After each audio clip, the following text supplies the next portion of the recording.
Menstruation cycle. चलिए आज question जो होता है मेंस्ट्रुएशन साइकिल पे करते हैं। ठीक है, मेंस्ट्रुएशन साइकिल का पहला क्वेश्चन है the hormones responsible for the menstruation cycle. कौन सा हार्मोन्स मेंस्ट्रुएशन साइकिल के लिए रिस्पॉन्सिबल है? तो चार हार्मोन्स रिस्पॉन्सिबल होते हैं मेंस्ट्रुएशन साइकिल के लिए। ठीक ठीक है, गोनेडोट्रोपिन में फॉलिकल स्टिमुलेटिंग हार्मोन्स आ जाएगा। ठीक है, oestrogen follicle stimulating hormones, luteinising hormones, और दो हार्मोन्स और आएंगे एस्ट्रोजन एंड प्रोजेस्टेरॉन। तो मेंस्ट्रुएशन साइकिल के लिए जो हार्मोन्स है, ठीक है, वो चार हार्मोन्स जो होता है रिस्पॉन्सिबल होता है। ठीक है, तो आप याद करना चाहते हो तो याद कर ले सकते हैं।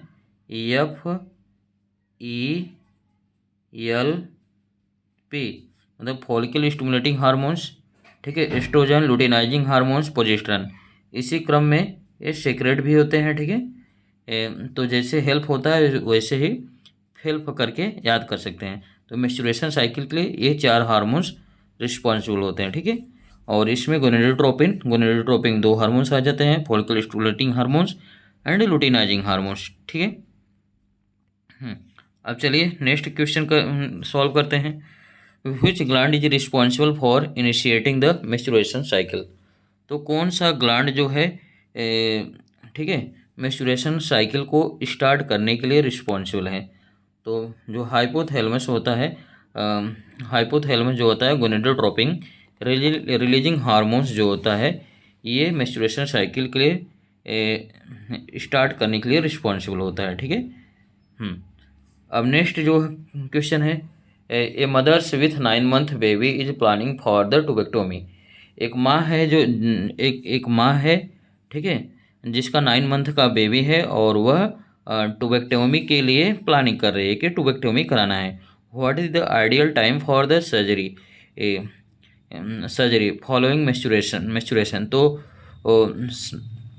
कौन सा आइडियल टाइम होगा? ठीक है, कौन सा आइडियल टाइम होगा टुबेक्टोमी कराने के लिए, अर्थात जो टुबेक्टोमी की सर्जरी है को किस समय मेंस्ट्रुएशन साइकिल के किस समय सबसे बेहतर होगा?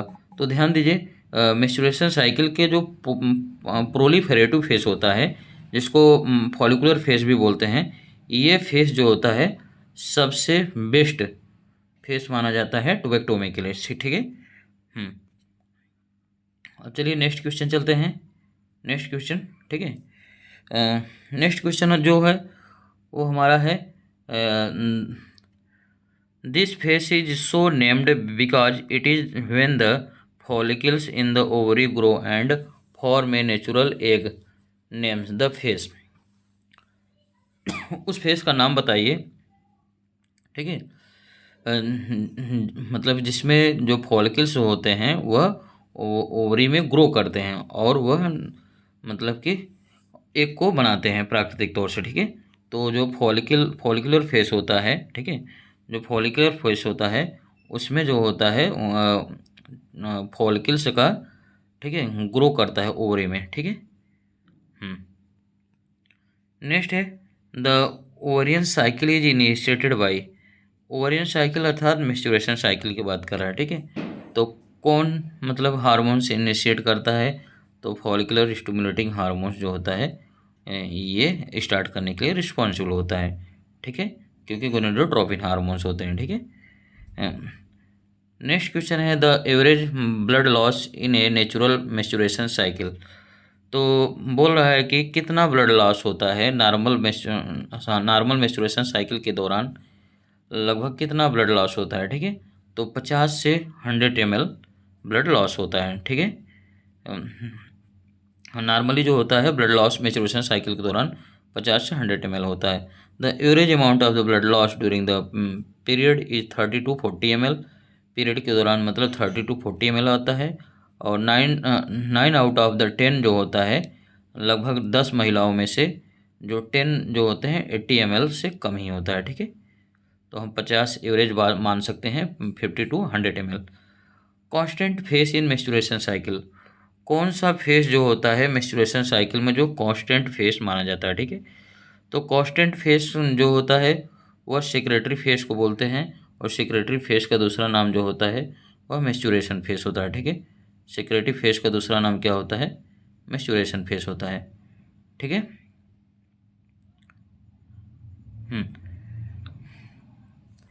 नेक्स्ट होता है the ovulation in a female with A 36 day cycle occur between. बोल रहा है कि 36 डे साइकिल, मतलब कि the ovulation in a female, किसी फीमेल में ओवुलेशन कब होगा अगर मतलब कि ओवरियन साइकिल मतलब मेंस्ट्रुएशन साइकिल जो है वो 36 डे का है। तो भाई 36 डे का है तो 36 में से, ठीक है, 36 में से 14 माइनस कर दीजिए। ठीक है, 14 माइनस करेंगे तो लगभग 22 डे आएगा, 22 डे आएगा। ठीक है, तो इस डे में इसमें तो होगा नहीं, इसमें होगा नहीं। ठीक है, जो नेक्स्ट जो ऑप्शन होगा, ठीक है, 20 से 22 डे के बीच। ठीक है, एक दो इधर इधर, एक दो दिन इधर इधर हो जाता है। ठीक है, नेक्स्ट जो क्वेश्चन है, ठीक है, नेक्स्ट क्वेश्चन जो है, ठीक है, the phase in which the lining cell of the ovarian follicles are stimulated by the luteinizing hormones to develop the corpus luteum to the produce progesterone and estrogen। कह रहा है वह मतलब कि वह कौन सा फेस है, ठीक है, वह कौन सा फेस है जिसमें मतलब कि ओवरियन फॉलिकल्स के लाइनिंग, ठीक है, ठीक है, लुटिनाइजिंग हार्मोन्स के द्वारा मतलब लुटिनाइजिंग हार्मोन्स के द्वारा डेवलप होते हैं। ठीक है, लुटिनाइजिंग हार्मोन्स जिसमें कार्पस लुटियम को डेवलप करता है। ठीक है, तो भाई सेक्रेटरी फेज जो होता है उसी को लुटिनाइजिंग हार्मोन्स बोलते हैं। ये क्या काम करता है, ठीक है, मतलब कि यह क्या काम करता है, ओवुलेशन कराता है, ओवुलेशन से कार्पस लुटियम बनता है और कार्पस लुटियम से जो हमारा मतलब कि जो प्रोजेस्टेरॉन का सिक्रेशन होता है जिसके कारण मतलब कि जो लाइनिंग होती है, ठीक है, वो मेंटेन रहती है। ठीक है, तो सेक्रेटरी फेस जो होता है का सेक्रेटरी फेस होता है जिसको लुटिनाइजिंग फेस के नाम से भी जाना जाता है। नेक्स्ट जो है the large amount of the progesterone secreted during the secretary face of the menstruation cycle is responsible for. तो बोल रहा है कि जो ज़्यादा से ज़्यादा अमाउंट में सेक्रेटरी फेस में जो प्रोजेस्टेरॉन का सेक्रेशन होता है, ठीक है, वह किसके लिए रिस्पॉन्सिबल होता है? तो भाई प्रोजेस्टेरॉन आप जानते हैं एंडोमेट्रियम को ठीक करता है। ठीक है, तो एंडोमेट्रियम को ठीक करता है। तो वही प्रोजेस्टेरॉन तो ऑनसेट ऑफ द ओवुलेशन, ठीक है, बिल्कुल नहीं है, regulation of the menstruation cycle, ठीक है, ये भी नहीं है। ठीक है, मेंस्ट्रुएशन साइकिल का रेगुलेशन नहीं करता। ठीक है, इंक्लाइंड कैपिलरी भाई सीधे सीधे प्रोजेस्टेरॉन जो होता है एंडोमेट्रियम की थिकनिंग के लिए रिस्पॉन्सिबल होता है जिसके कारण, ठीक है, जहाँ पे इम्प्लांटेशन होता है जाइगोट का, ठीक है, अर्थात एम्ब्रियो का। नेक्स्ट क्वेश्चन है cork screw shaped endometrium gland is seen in. Cork screw shape जो एंडोमेट्रियम होता है वह ग्लैंड कहाँ दिखता है? तो ध्यान दीजिए, कॉर्क जो स्क्रू शेप जो होता है तो ईयरली मतलब स्टार्टिंग के जो होता है सेक्रेटरी फेस में दिखता है, स्टार्टिंग के सेक्रेटरी फेस में दिखता है। ठीक है, तो इस फेस के दौरान जो होता है जो मतलब एंडोमेट्रियम की ग्रोथ जो होती है ज़्यादा हो जाती है। ठीक है, इस फेस के दौरान एंडोमेट्रियम की ग्रोथ ज़्यादा होती है। क्यों? क्योंकि प्रोजेस्टेरॉन जो होता है और एस्ट्रोजन का लेवल मतलब कि बढ़ जाता है, समझ में आ गया, जिसके कारण जो फिंगर लाइक प्रोजेक्शन होता है एंडोमेट्रियम में उसमें ग्लाइकोजन भर जाता है और ग्लाइकोजन भर जाने के कारण जो स्क्रू मतलब कि जो स्ट्रक्चर होता है, ठीक है, जो स्ट्रक्चर होता है स्क्रू शेप हो जाता है। क्योंकि आप जानते हो इस तरीके से हमारा मतलब कि ठीक है, अब जो यूट्रस है इस तरीके से मतलब कि एंडोमेट्रियम होता है, इस तरीके से ये जो फिंगर लाइक प्रोजेक्शन होता है एंडोमेट्रियम होता है इसमें ग्लाइकोजन मतलब एस्ट्रोजन प्रोजेस्टेरॉन के अधिक सिक्रेशन के कारण इसमें ग्लाइकोजन आ जाता है। ठीक है, इसमें क्या आ जाता है? ग्लाइकोजन। और देखिए एक स्क्रू लाइक स्ट्रक्चर बना लेते हैं, एक इसमें मतलब ग्लाइकोजन भर जाएगा, तो स्क्रू लाइफ स्ट्रक्चर बना लेते हैं। ठीक है, चलिए नेक्स्ट क्वेश्चन है, if the women does not nurse her child the menstruation cycle will be properly resume. बहुत अच्छा क्वेश्चन है। ठीक है, इसमें ये बोला है कि अगर कोई महिला अपने बच्चों को मतलब कि मिल्क नहीं पिलाती है, अर्थात मतलब कि नरिश नहीं करती है, मतलब ब्रेस्ट फीडिंग नहीं कराती है, तो मतलब कि कितने मेंस्ट्रुएशन साइकिल के कितने समय में पॉसिबिलिटी है कि वह मतलब कि फिर से मतलब कि मेंस्ट्रुएशन साइकिल स्टार्ट हो, मेंस्ट्रुएशन फ्लो होने लगे। तो भाई लगभग 1.5 से 2 मंथ के बीच होता है। ठीक है, तो 6 से 8 वीक डिलीवरी के बाद। ठीक है, अगर माँ अगर मिल्क नहीं पिलाती है मतलब बच्चे को, तो लगभग 6 से 8 वीक के अंदर मेंस्ट्रुएशन साइकिल फिर से स्टार्ट हो जाएगी। ठीक है, the onset of menstruation cycle is called, ये बहुत पॉपुलर क्वेश्चन है। ठीक है, the onset of the menstruation cycle is called, menarche बोला जाता है। ठीक है, मिनार्की या मिनार्ची भी हम लोग बोलते हैं। ठीक है, जो मतलब कि एडल्ट गर्ल्स में जो होता है। ठीक है, जो एडल्ट गर्ल्स में क्या होते हैं, एडल्ट गर्ल्स 12 से जो 14 ईयर के बीच में होती है। ठीक है, जब स्टार्ट होता है फर्स्ट मेंस्ट्रुएशन पीरियड, तो उसी को बोलते हैं मिनार्की। ठीक है, नेक्स्ट है the permanent cessation of the menstruation is, दो मतलब कि किस में परमानेंट सीजेशन हो जाता है। ठीक है, परमानेंट सीजेशन किस में मतलब कि द परमानेंट सीजेशन मेंस्ट्रुएशन, अगर मेंस्ट्रुएशन साइकिल परमानेंट बंद हो जाता है, सीजेशन मतलब बंद होना। ठीक है, उसको मेनोपॉज बोलते हैं। ठीक है, उसको क्या बोलते हैं, मेनोपॉज। नेक्स्ट जो क्वेश्चन है, endocrinological changes occurring during the menopause. ठीक है, endocrinological changes occurring during the menopause including following. ठीक है, एक्सेप्ट, एक को छोड़कर, मतलब कि एंडोक्राइनोलॉजिकल चेंजेस मतलब हार्मोन्स में क्या चेंजेज आता है मेनोपॉज के दौरान। ठीक है, केवल एक को छोड़कर। तो भाई जैसे मेनोपॉज आता है, ध्यान देना, मेनोपॉज जो आता है तो हमारा जो follicle stimulating hormones, luteinising hormones जो होता है, ठीक है, यह बढ़ जाता है। और ध्यान देना, ये बढ़ जाता है, और एस्ट्रोजन का लेवल जो होता है वह घट जाता है। समझ में आ गया।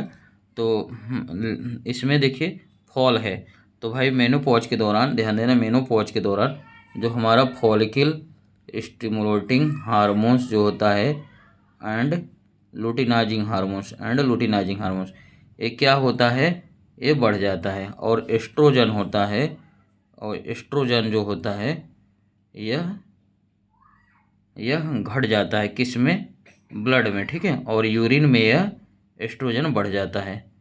ठीक है, एस्ट्रोजन बढ़ जाता है इन यूरिन। ठीक है, एस्ट्रोजन बढ़ जाता है। ठीक है, कहाँ पे, यूरिन में। समझ में आया? लेकिन ब्लड में घट जाता है। समझ में? तो हाँ, इसमें यही होगा, एक्सेप्शन नहीं है। तो नेक्स्ट क्वेश्चन है, the main cause of the menopause. तो मेनोपॉज का मेन कॉज क्या हो सकता है। ठीक है, तो मेनोपॉज का जो मेन कॉज होता है भाई लैक ऑफ एस्ट्रोजन। ठीक है, लैक ऑफ एस्ट्रोजन। ठीक है, एस्ट्रोजन का कमी हो जाता है। समझ में आ गया। मैंने बताया कि ब्लड में जो एस्ट्रोजन लेवल होता है, ठीक है, जो ब्लड में एस्ट्रोजन लेवल होता है वह क्या होता है, घट जाता है। समझ में आ गया। और यूरिन में बढ़ जाता है। समझ में आया? तो यूरिन में बढ़ जाता है, ध्यान देना, यूरिन में क्या होता है, बढ़ जाता है, लेकिन ब्लड में घट जाता है। समझ में? ड्यूरिंग ए प्रीनेटल चेक, मतलब कि during prenatal check a client ask nurse why menstruation cease once pregnancy occur. ठीक है, the nurse best response would be that this occur because of the, ये बोला है कि प्रीनेटल चेकिंग के दौरान एक क्लाइंट जो है किसी नर्स से पूछ रहे हैं कि पहली प्रेगनेंसी के बाद हमारा मेंस्ट्रुएशन मतलब कि मेंस्ट्रुएशन साइकिल आना क्यों बंद हो रहा है। ठीक है, इसका क्या कारण है। तो nurse best response would B this अकर।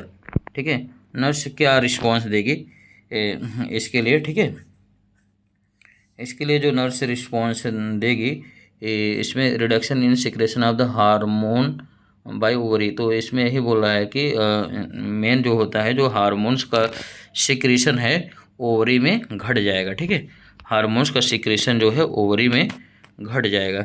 तो भाई इसका आंसर जो है पहला ही है। तो जो हार्मोन्स का सिक्रेशन है ओवरी में घट जाएगा, समझ में आया?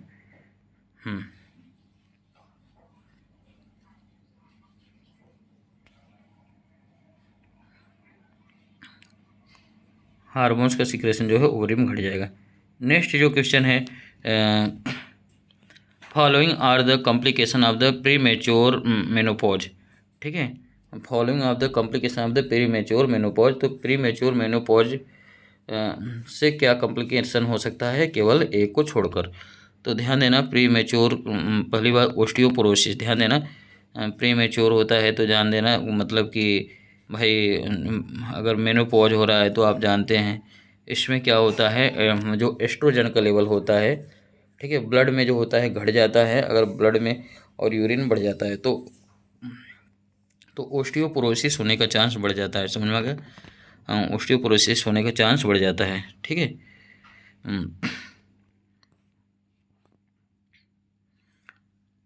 इनफर्टिलिटी का भी चांस बढ़ जाता है। ठीक है, decrease cardiovascular risk, cardiovascular risk बढ़ जाता है, घटता नहीं।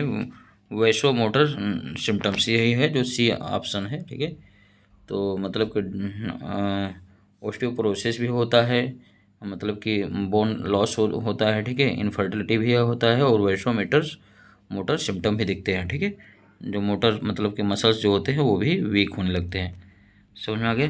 तो complication of the premature menopause या artificial menopause occurring before age of the including vasomotor instability.